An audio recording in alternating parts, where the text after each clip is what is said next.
He wasn't. I just wing it, to be honest. Oh. I read ChatGPT. Hello. AI vibes. Hello and welcome to this week's episode of Chaile Time. Toby, welcome. Thank you, Chaile. Commissioner, welcome. Part-time commissioner. At the end of the day, he's a commissioner. He makes rulings. But apparently there's a difference. The one is a part-time, the other one is a permanent one. Yeah, but he makes rulings at the end of the day. Right? If Yeah, but now a full-time commissioner is going to get upset. Because you know humans, our hearts are fragile, Chaile. So, Chipo, I make rulings, but not every day. At the end of the day, but not at the end of every day. So there's a difference. But you're a commissioner. There's a word commissioner. Okay. So must I, every time when I address him, I must say, yes, part-time commissioner. No, we say part-time commissioner. And from here on forward, we can say commissioner. Okay. And also, most of the time at awards, not rulings. But for today, I'm not sitting and working for the CCMA, so you can just call me Clarence. Yeah. Or Mr. Randall, if you like. Clearly, we just got a clearance to do as we please. We always show respect to commissioners, so we'll call. Yeah, we will call you Commissioner. Welcome, Commissioner. Thank you. For joining us. Please introduce yourself to the people. Tell us who you are, where you're from. Just a bit. Okay. No, well, thank you. I appreciate the opportunity to be joining you guys here today. That's fantastic. And over the next few days, I'm Clarence Randall, when I'm not Commissioner Randall. I'm not from Johannesburg. I flew in from a little town called George in the Southern Cape last night. George? Yeah, you know where George is? It's close to PE, but also not far from Cape Town. Just south from Iran, I suppose. A little bit. Yeah, a little bit south, a little bit north. Chaile. Yeah. No, Chaile, so yes. I'm Clarence. Thank you for having me. It's great to be sitting here with you guys. I'm looking forward to the HBN conference taking place over the next 2 days. Lots of excitement. The build-up's been great. And I've joined you guys all the way from the Southern Cape. I want to see what it's all about here. I hear things happen a bit differently up in Thank you very much and welcome. Toby, any questions for the Commissioner? Yeah, so the purpose of today is for my side also, thank you so much for joining us. So we're going to want to find out a little bit more about Clarence the person, and then we're going to delve a little bit more deeper into you being a commissioner at the CCMA, your experience, training, the do's and the don'ts. But before we officially start, there's just a bit of a disclaimer here that the views you express are your own. It's your own opinion, it's not necessarily that of the CCMA itself. So, Clarence, the person Clarence, family, kids, because we know you from somewhere south, from George. Married, Yeah. and two young children. How long have you been married now for? That's the question I asked my wife. I've been married since 2016. 16 We've been married since 2016. Our eldest is now in grade 1. So we're a young family and happy to be down in the garden route. Okay. You also have your own business, RWA Labour. Yes. Okay. That's the logo here. Yeah. So I think part-time commissioners got the luxury of practicing their own private practices, but then also assist and serving the nation through the CCMA. Talk to us about RWA Labour. What exactly do you guys do? Where do you operate? So before we go there, I think you used the word luxury. I want to say we have the privilege.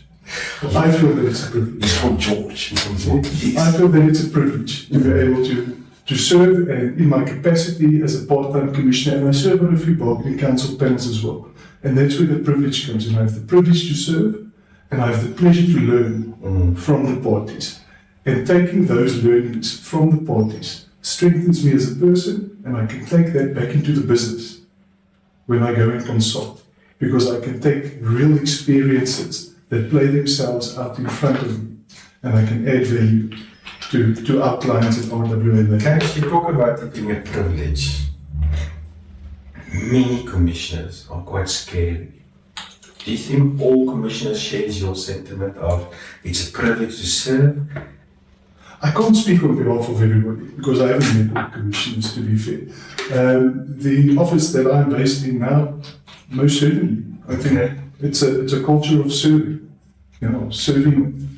serving both parties, serving applicants and respondents at the end of the day. Yeah, no, I agree with you. I also think that it must be a huge honor and privilege to serve in that capacity, because at the end of the day, I think, and you can correct me if I'm wrong, that a lot of people think of CCMA or a commissioner as only somebody does awards and issue compensation orders against us, an employer or whatever the case may be, but we forgot sometimes the greatest scope in terms of what you do, especially from a mediator role, in trying to get parties to find each other. I mean, there are processes like the RBO process and so forth, so there's actually much more involved in what commissioners do in a serving capacity. Yeah, so and then outside of the CCMA keeps my pencil sharp, if I can call it like that. When I'm consulting in my personal capacity, I draw on those experiences. I draw on the case law and the closing arguments that employer representatives and trade union representatives and legal practitioners bring before us. Yeah. You take that, you need to be like a sponge, you absorb that information. And then I'm able to filter it through to our clients and to those people who join our training programs. But anyway, The elephant in the room. Why the hell do they have a CCMA? If you speak to any of my clients or employers, none of them want a CCMA. Why do you think CCMA is important? I mean, it balances the scales at the end of the day, doesn't it? Yeah, I mean, if the CCMA wasn't there, and there weren't any rules and there weren't any processes. Well, before we even go there, the CCMA cannot exist without legislation. Yes. Legislation cannot be enforced without the judiciary. Yes. The CCMA is exactly that. It's a quasi-judicial tribunal at the end of the day. So, the CCMA has to exist at the end of the day to balance the rights of parties that you find in terms of our employment laws. Yeah? And to achieve social justice at the end of the day and, reach the objectives of the LRA. But you see a lot of employers now, the capitalists among us, they're not really so mindful of balancing the rights, Jeff. Eh? They don't. They don't. Yeah. Comes at a price, doesn't it? So I've always said to people, when they say, can I do this? I'll say to them, you can. Should you? No. Because there's consequences. You always say that. No, that's right. Can you exceed the speed limit? Yes. Should you? No. Because if you get caught, there's consequences. And the same comes with the CCMA. In my experience, and I greatly agree with what you say, Clarence, I remember in 1998, I went to England and we went to a cathedral and they took us, it was like a tour, and they took us through the process of how somebody will be executed for committing a crime or something. You will have the service, and after the service, it's like a small passageway in the wall. You walk through there, the convicted person will walk through there. At some stage, it's like open, and you'll see the market plane will stand there, and there's the rope that's hanging, your coffin is to the left hand side, And what's what the tourist actually, I asked the tour guide, but did corporal punishment actually resolve crime? Serious crime? They said not at all. Because the more you don't create a system of listening to people, the more people start taking the law in their own hand, and you just aggravate it. Okay. And that is something that's always been, for me, the value of the CCMA. It creates that forum whereby people can just ventilate. And sometimes it's more about perceived justice. You may lose a case. If you're an employee, you may lose a case, but it's the ability of somebody else or the privilege of somebody else to listen and try to resolve a dispute and find a middle way. And I think that creates more stability and, I suppose, ultimately labor peace, which is, I suppose, the primary aim of the LRA in any way. But it also creates a fair platform for that, like you said, so for the capitalist business-minded person who's built up an empire, and somebody on national minimum wage. When they sit around that table, they're sitting there as equals. Yeah. And you don't find it anywhere else in society that you have a situation like that. Yeah. But quite interesting. Conciliation. Very interesting. So you don't just objective and come up with not pitch, you actually go to the conciliation. Okay. No, but even before we arbitrate, Mr. Commissioner, parties can we revert back to conciliation to see if we can settle the matter. Oh, just before the arbitration. Just before the arbitration. Yeah, well, the law allows for it, and that's why they do it. Yeah. Yeah, but there's sometimes a feeling of the commissioners would be like kind of like bullying into that settlement, you see now. So, like, do you understand that taking this case forward, it can create other things, and then, arbitration is without prejudice. You must understand that. So sometimes they will set your I won't say a feeling, but it's a view one will absorb. Let me help you out here. Yes. 2 years ago, in COVID, okay, the company temporarily laid off staff. Okay. On the year 19, they did temporary layoffs there, okay? So the Department of Labour phoned this company's HR manager and said, no, you're supposed to pick the retrenchment box. Whether that's not right or wrong or not, anyway, that's what they did. One employee went to the CCMA to file an unfair retrenchment dispute. I represented the customer and the employer. And eventually arbitration, okay? So the commissioner reverted back into conciliation. So he took me to a separate room after I explained to him, this is what happened. He took out a high court case and started threatening me with committing a criminal offense and I better settle the dispute. Okay. I told him, you're not here, you don't have the jurisdiction to talk about criminal matters or whatever the case may be. You're here to arbitrate the retrenchment dispute. We arbitrated and yes, we won the case. Do you guys get paid to settle disputes? Get more paid. Not that I'm aware of. When I speak for myself today, I don't get paid more to settle disputes. Do I endeavour to settle disputes? Yes, I do. Where there is a genuine opportunity for a settlement. So I think you must just appreciate the fact I can't speak on behalf of the experiences that you've mentioned now. That's not my style. Everybody has their own unique style. I always just say to people, when I conciliate, I'm a very value-based person. So when I conciliate with it in mind that somebody is recording the conciliation. And I don't ever want to find myself in a compromising position where I've been the bully and I now have to explain myself to somebody in terms of my conduct. So I cannot speak for those experiences, but you look for an opportunity and you look for an angle to resolve the dispute. And you almost try and coach the parties into parking their emotions and to parking their principles and to make a sound business decision or to just make a mature decision for you and your family as an applicant at the end of the day and try and find consensus, because before that incident occurred that resulted in that person's services being terminated, there was a relationship. Yes. Okay? So at some point there must still be a little bit of mutual respect left between the parties, and I search for that. Just to clarify, when the commissioner mentioned that when he conciliates a dispute, he imagined himself recording it. It doesn't mean he's actually recording it, because you can't do that under conciliation, because it's a without prejudice process.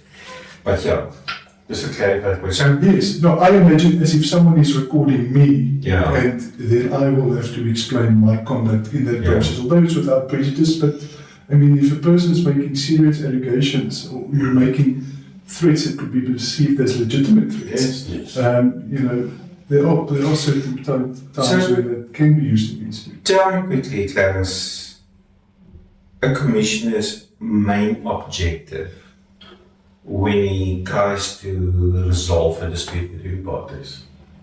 What's your approach? Maybe yours or a commissioner generally. What is the objective? You sit there, we come in, we see the face. Is it a matter of just going through the process? Are you going to say yes or no? Or do you actually have a plan? Is there actually a purpose or an objective of what you're trying to achieve? So I don't think there's a one-size-fits-all approach that you can use. No one matter is exactly the same. No one human being is exactly the same. And everybody has their own prejudices and their own principles when they come into the CCMA. You cannot always have a preconceived idea of how you're going to approach a conciliation, because nowadays you sit with the scenario where an applicant doesn't even have to sign a referral form anymore. Yeah. They must just pitch on the day. So as long as the applicant is identified, the employer is to some extent identified, and the contact details are at least correct, and the right boxes are ticked, you sit there with very little to no knowledge of what the dispute is actually about. So you can't prepare to settle or look for an angle to settle unless you've heard the parties. In many But cases. I find it frustrating on the 7-11 form. Employees just do not put sufficient detail in terms of what the nature of the dispute is. Especially with Section 73A disputes. I hate those disputes.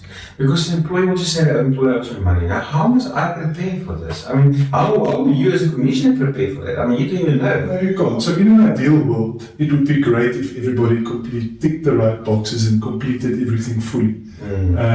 But we don't live in an ideal world. No, we don't. Yeah, we don't. We also have a scenario, and that's where you have conciliation. One of the purposes of a conciliation is to conduct a fact-finding exercise.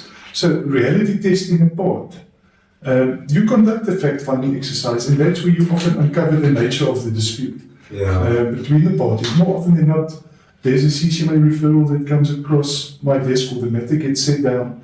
You know, if I've now got to speak wearing my commissioner's cap, and you get there and the person doesn't want anything that's in the referral. They just want an audience with their employer. That's the thing, they just want to talk. And you say, well, what is it? And I've always asked parties, what is it? And this is one of my first questions to an applicant. What is it that you think the CCMA can do for you? What is it that you think they can do?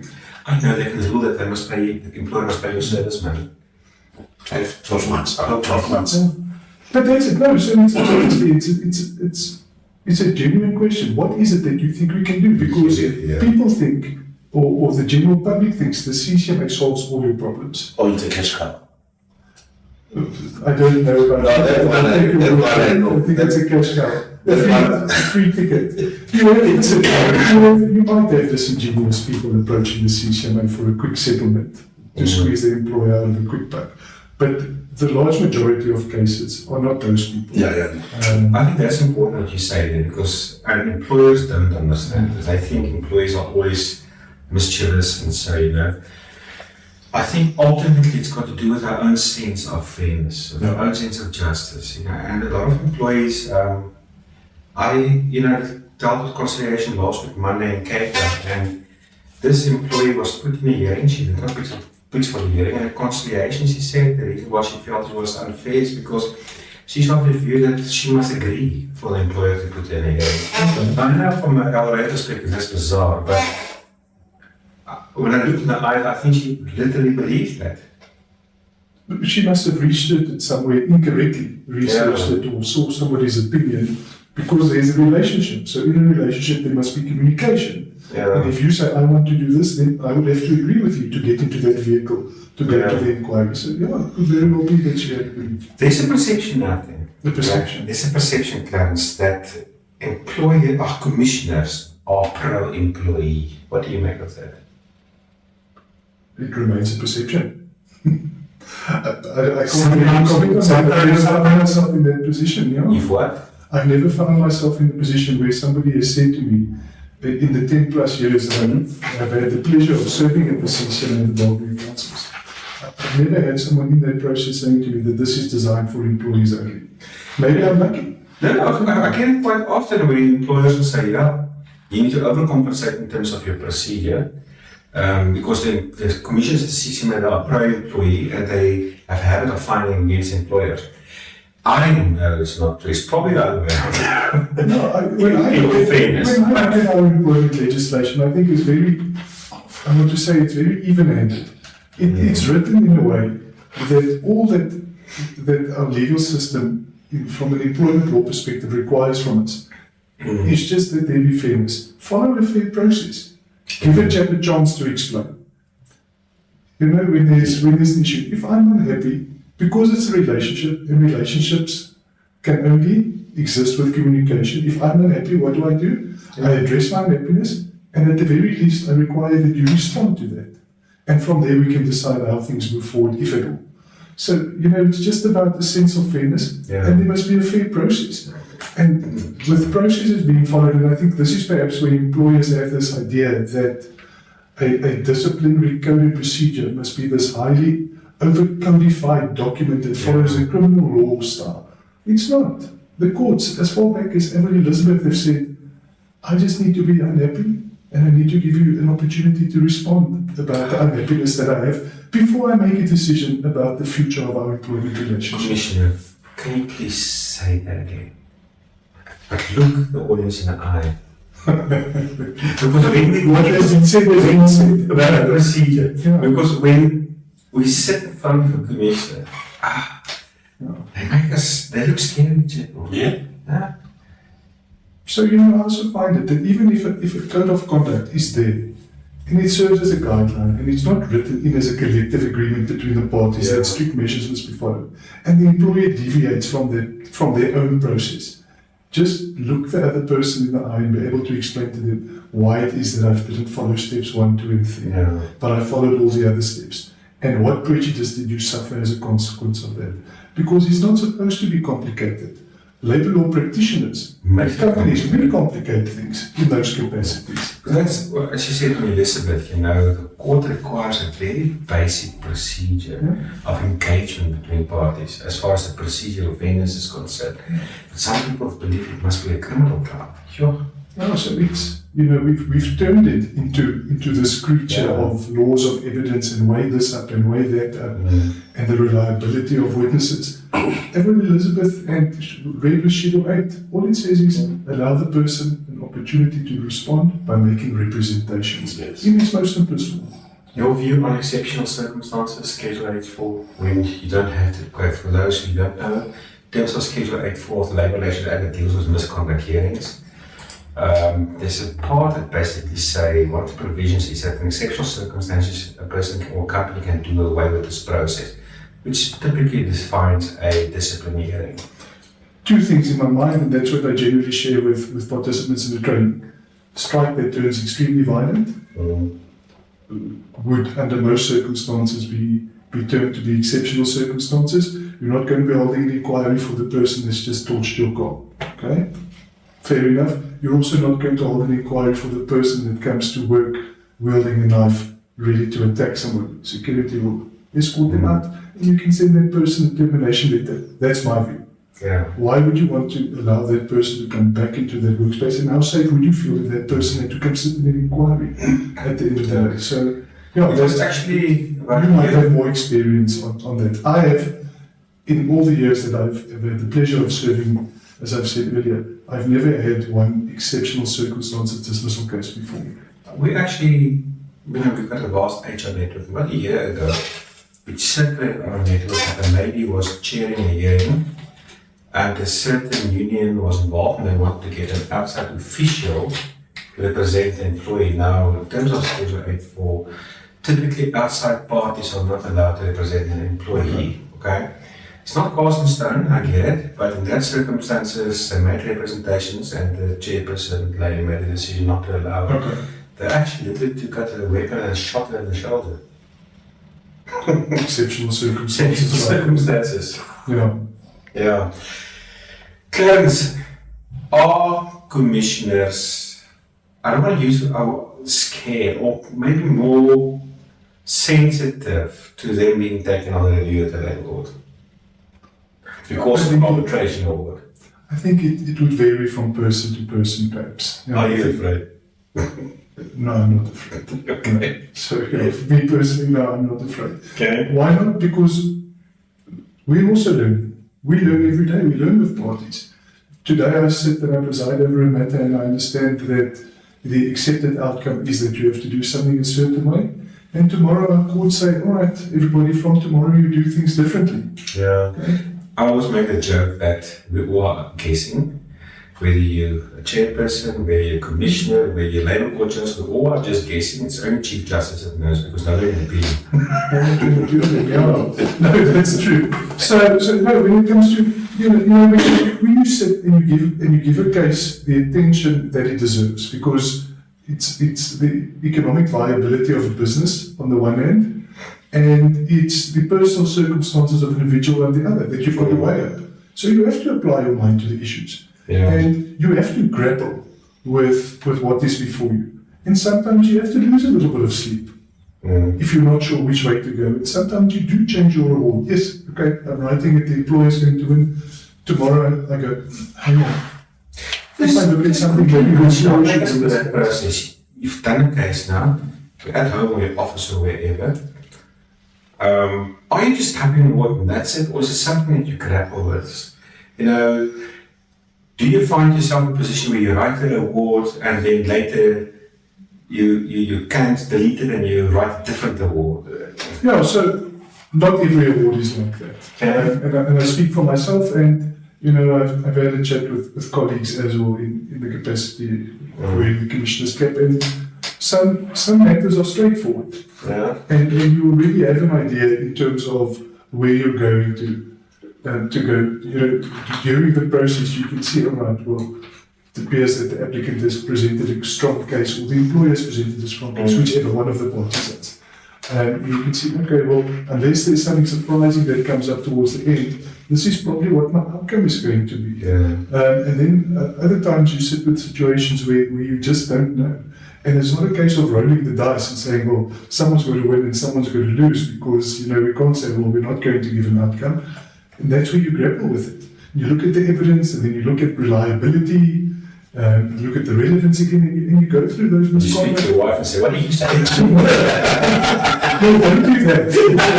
No, it's your award. It's your award, and you've got to deal with it. You've got to process it, and you've got to be comfortable enough to stand by your decision. I think that's important. Whether right or wrong, stand by your decision. If under the circumstances you believe you've made the right call. You know what is a challenge with this? And this is what we all are facing, whether you're a chairperson or a commissioner. You know, you've got your idea of labour law and how it's applied. And you know, this is something for me that is actually quite difficult. I will go into arbitration. And once I'm done, I'll ask myself, okay, what do you think the commissioner is how is he in his mind going to argue this matter? And it's just amazing how I can never get it right in terms of trying to read a commissioner. And he just comes with an angle which I haven't thought of. Often it happens that they just think of something differently, and we see it in our legislative system, you know, where a commissioner will make a ruling and the judge just come with a different view, and then the Labour Appeal Court judges come with a different view. It's like everybody can just have a different view on the same thing, you know.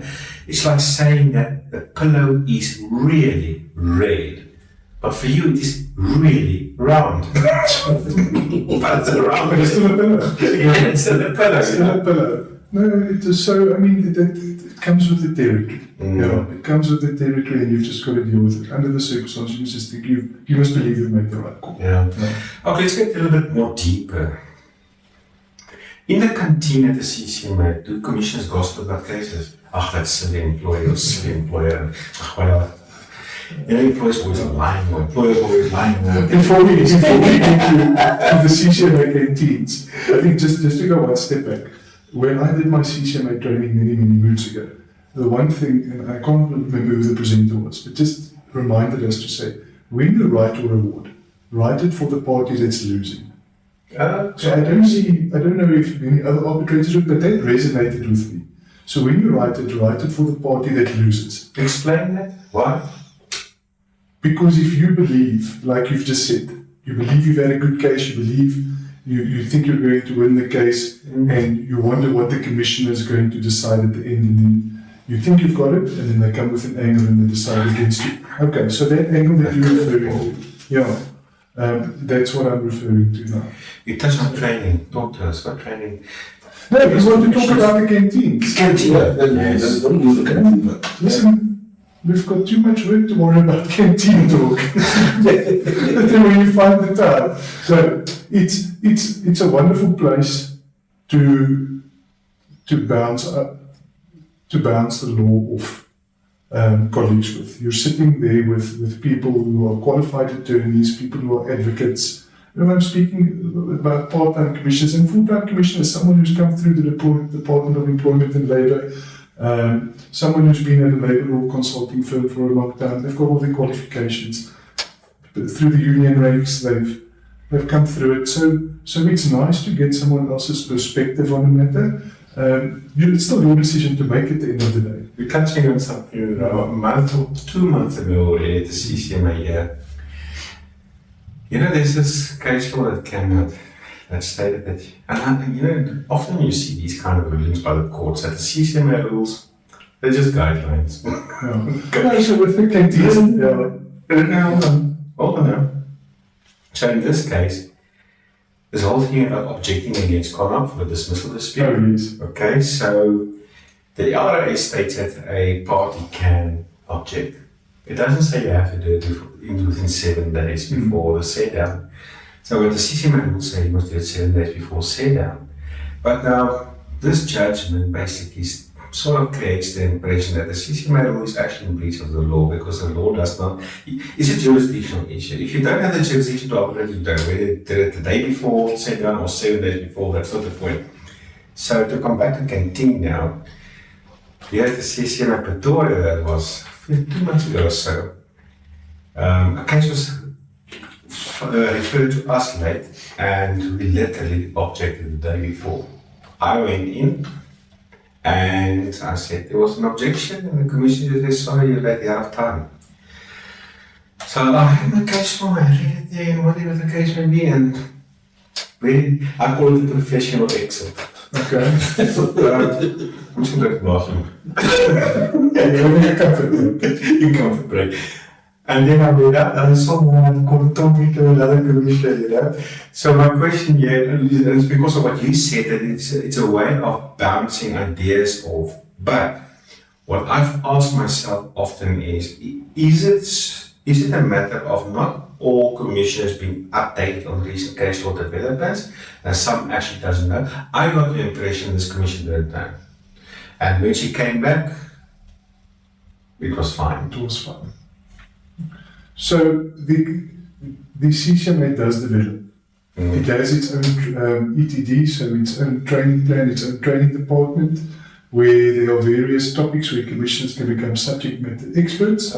Yes, which is a fantastic initiative. Sure, yeah. And then you also have what they call case law monitors. Monthly case law monitors, 3 or 4 cases get reviewed. Wow, okay. And it becomes almost like a panel discussion, between officers. So you have case presenters, you have the CCMA legal department drawing up case summaries, and it's a tool to assist commissioners in keeping their pencil sharp. Sure. So it is there. That's quite nice. No, so if that commissioner was uncertain of that particular position in the law, it could very well be that for whatever reason they might have missed that case law update. And therefore you can be thankful that commissioners do check each other in the corridors. Yeah. So I think there should just be perhaps an appreciation. And I don't just speak for myself, I speak for a lot of my colleagues in the office that I am, is we're not in the business of discussing people or discussing parties. We discuss the law, we discuss processes, we look at what we grapple with, because you don't want to create a situation where you start creating perceived biases. Yeah. Okay?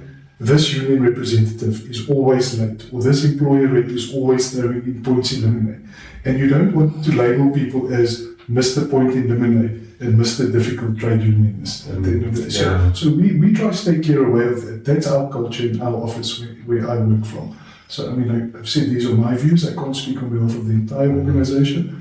But just with that being said, we discuss the law and we engage on it, and I appreciate my colleagues. Sometimes companies will ask me how competent are commissioners, and I always tell them, in my view, commissioners are very competent. I've never, ever, probably in 20 years, had, and that's just my personal experience, dealt with an incompetent commissioner. I personally hold commissioners in high regard from an academic perspective. So let's just clear it out here. Training for commissioners. What training do they, when you want to become a commissioner, what is the training process like? So before I answer that, I think one must also just remember that judges also get it wrong. So the Labour Court decides on something, and the Labour Appeal Court says, it doesn't work like that. And then the Supreme Court of Appeal might have their view, and then, if it's a constitutional issue, it goes to the Court, and then they say, everybody else, you guys have been doing it wrong for the last 10 years. Yeah. This is how it has to be. Yeah, thank you for the parties for bringing it to us. When the legislator means they are able to own them 15 years now. Or 20 years. No, so with it, are commissioners competent? Yes, you don't just walk off the street and go and sit there. There's, in the time that I was trained, the CCMA was still doing commissioner training internally. Okay. So your appointment was conditional on that you pass all these modules. Sure. And I remember, once every couple of weeks having to go to Cape Town and attend class or lectures basically, and then you get portfolios of evidence and you get tested on it. And if you fail, you're out. And if you pass, you move to the, you move past begin. And then, after that, there's a mentorship program. So, okay, great, you understand the theory, but can you manage the people? Can you manage the processes? And you get appointed a mentor, a commissioner who's more senior, that has been there for a long time, and they assist you in managing the process. And they say, well, okay, that's great, you can manage people, you understand it all. Can you write? Because that's very important. Can you write? How good is your drafting skills? And some commissioners, some parties draft very well because they come from a legal background, so attorneys understand how to draft papers. And then somebody else perhaps comes from a different background or an academic background where their drafting isn't great, but their knowledge is exceptional. Yeah. And the commissioner or the CCMA has invested in that person. They're not going to just put you out on the street and say, we're not going to. You've gone through the recruitment process. You've gone through all the training. You've gone through the mentoring. They will work with you because they've invested in you. It's a little bit different nowadays. I know for a good couple of years, you now have the LDLP programs that universities are running. So the CCMA, that course that I did all those years ago, they effectively outsourced it to the universities. It's the same principles. But no, it's exactly, well, I can't say it's exactly the same because I haven't had to do it, but very much the same in terms of what we did. They took it, they gave it credits, and it's gone through the university. So there you have it. Commissioners are well trained, they are highly competent. They don't just sit around and try to ruin people's lives. They actually know what they're doing. But as you said, it is in a greater context, we all get it wrong. Yeah. And I think labor law is liquid in that you get the law, but the interpretation and application of it change daily. What will change our lives any day? Tomorrow you wake up and Clarence at the CCMA award, they just see things differently and be like, now we need to adjust again. Gents, so one of my lecturers many years ago said something that still resonates with me. And it's, when you look at employment law, there's not always a clear definitive answer. Because whose sense of fairness is it? So his response to a lot of the questions that we as students has was, it depends. It depends on which party is asking the question. It depends on many things. That's where the band of reasonableness is coming. He says it depends. And that is where that band of reasonableness comes in at the end of the day. So you're right, it is fluid, it's forever changing, it's moving, and that's why I love employment law. Because it's not static. Not one day is the same. Okay, what do you like the most of being a commissioner? My interaction with people. What do you like the least? My interaction with people. Okay. No, I'm not my interaction with someone. No, so I can't really say, to be fair, that there isn't any particular thing that I don't enjoy. But if there is something, I think that makes it difficult for a commissioner to do their job is unprepared parties. Okay. So I love people, I love working with people, I love resolving disputes, mediating, but I love arbitrating as well. Because that challenges me. Arbitrations challenge you as a commissioner, it makes you grow. It makes you look beyond just what's in front of you. Yeah, but when parties are unprepared, not unrepresented, an unrepresented person can present a very good case. So let's just clear that. When parties are unprepared and they don't, and I always want to say they don't have respect for CCMA processes and the other parties in the process, and they make the process about them and not about the outcome at the end of the day. That is my, I want to call it pet hate or my frustration, where because you can't overreach. I can't overreach to an employer party or an employer representative and assist them in getting their case in order, getting their documents in order, and I can't be seen to be doing the same for the applicant on the other side. Because what perception am I creating for the person sitting on the other side? So that's my biggest frustration. We have a lot of cases, we have a lot of people that we need to help on a daily basis, and I find that it's very selfish of a party who comes and wastes other people's time. Yeah. I think my biggest frustration, to a point of sadness, also being involved in labor law, is how fragile the employment relationship is. And the lack of investment from both parties into that relationship.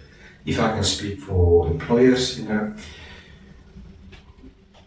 employers know how to maintain their assets, their laptops. You must have an antivirus program, your car, you must have nice tires and check the oil and the water. But how often do you ask yourself, what is the human need? And that human can cause much greater harm than your laptop. But we don't invest in that relationship. I mean, this morning, I got a company WhatsApp me. It's one of my clients saying a person was off sick over the weekend. There's no question about the illness. And then they say they're going to send the person a letter and want to see what I have to say, that this person must bring a doctor's note within the next hour. If you don't do it, you're going to go in a hearing. So I said, but listen, what's it with the threat, And she says, let him necessary. Yes, ask him for a doctor's note, but give him the day to get a doctor's note. Right at that point. Yeah. And you know what the response was, Commissioner?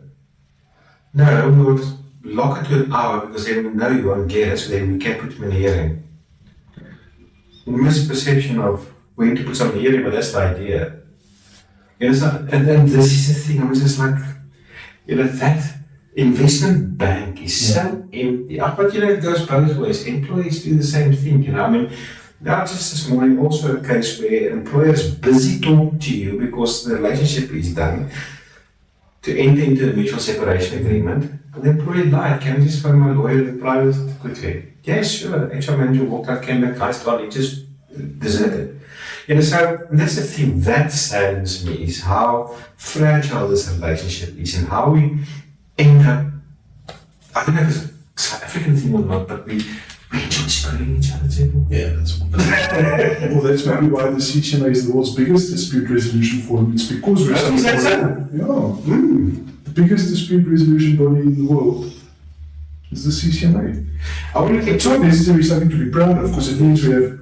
I think it's great. It's great that we've been able to create the CCMA, but it also just shows how unequal we are and how fragile that relationship is that you're talking about. Yeah. Amazing. I want to talk about RWA quickly. Do you have any questions about the CCMA? I just want to. Sometimes commissioners are getting very strict, and sometimes they feel like they are undermined. They get offended quite quickly. Some They get offended quite We were involved in one, we were just like, are you racist? And I told him no, he wasn't racist. He's just an asshole. Yeah, so in terms of them being sensitive or being offended easily, and then they can lead to them now being strict, don't want to listen to. But what creates that, in your view? Man, I think one must realize when you do walk in there, it's a commissioner is a human being, it's a person, it's a mother, it's a father, it's a family member of somebody, it's somebody you see at church, it's somebody that you see in the shop. And when you step into that realm, you must appreciate that they have a constitutional responsibility.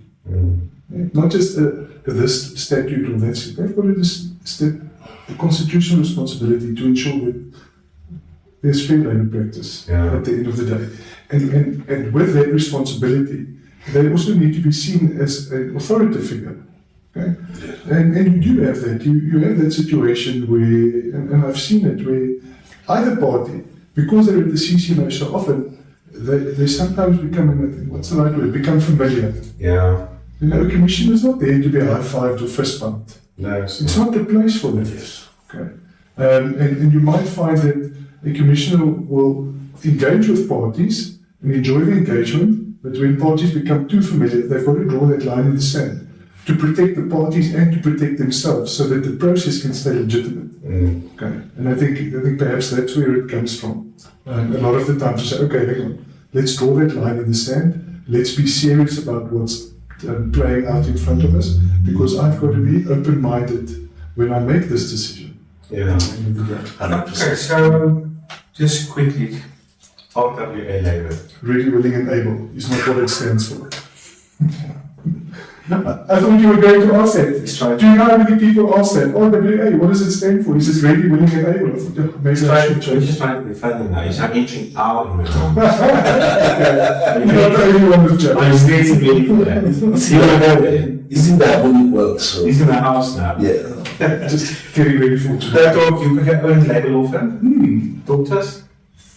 Officially registered 2014. January 2014. 10 years ago. So you Yeah. had your own private practice. So 10 years. So we winged it for a year in 2013, if I can call it that, and consulted as sole proprietors. And in 2014 we formalized it. And you hear me say we, because it wasn't just all for Randall. There was a partner as well at the time, but still a dear friend and colleague of mine. But that's where the business started. Yeah, it was formerly Randall Willows and Associates, and now it's RWA Labor. So we kept the domain RWA. Okay. So what's your primary focus? Compliance. Legal compliance. And then training, and then consulting. It's very difficult. Well, not difficult. We choose a different approach. We want to assist companies in becoming compliant. Once we've assisted you in becoming compliant, and everybody understands those policies and processes and the rules of engagement between employee and employer and union, recognition agreements in place, then you can start training people. And you can start training them on the law, because they now understand that there are rules, there's parameters. And from that flows the consulting. I think, if you put consulting on top of the list, you're dealing with a lot of reactive only situations. I've got a problem, phone me. And we've tried to move away from that so that we can have our clients, move away from a culture of just conflict all the time, but to a culture of collaboration. So consulting is there, but we see compliance right up there, and then we do training. And then from that, we will do the consulting. I think one view on dispute resolution is to minimize, from an employer now, to minimize your risk. Yeah. And legal compliance does that. I'm a bad businessman in the sense of I want you as a client to have the confidence to attend to something on your own eventually. Where I don't want you to phone me. If you haven't spoken to me in 6 months, it's not because you found something cheaper. It's because I've given you the confidence and the tool set to do the right thing. Clarence, Commissioner, Toby, thank you so much. Thank you very much for that. Nice, it's been great. Yeah, well, I'm here for a couple of days still, so looking I forward think the to it. Harmony Network Conference starting tomorrow. Oh, it's going to be It's going to be exciting, eh? Very good. Yeah. Man, people know what's in store for it. No, thank you. This has been great. Great knowledge. So, but yeah, from my side, RWA labor, you can't go wrong. Okay. Make use of their services and Thank you. yeah. Thank you. Thank you very much. Looking forward to the conference and our staged arbitration. Ciao, the arbitration. How cool is that? Yeah, so don't forget to like, subscribe, and put. You will be the comment. Yeah. On that note, don't forget to like and subscribe. Put your comments and then we'll check them out and we'll communicate. Thank you very much. Thank you. Thanks. Bye. That's great. Bye-bye. Bye. Cheers.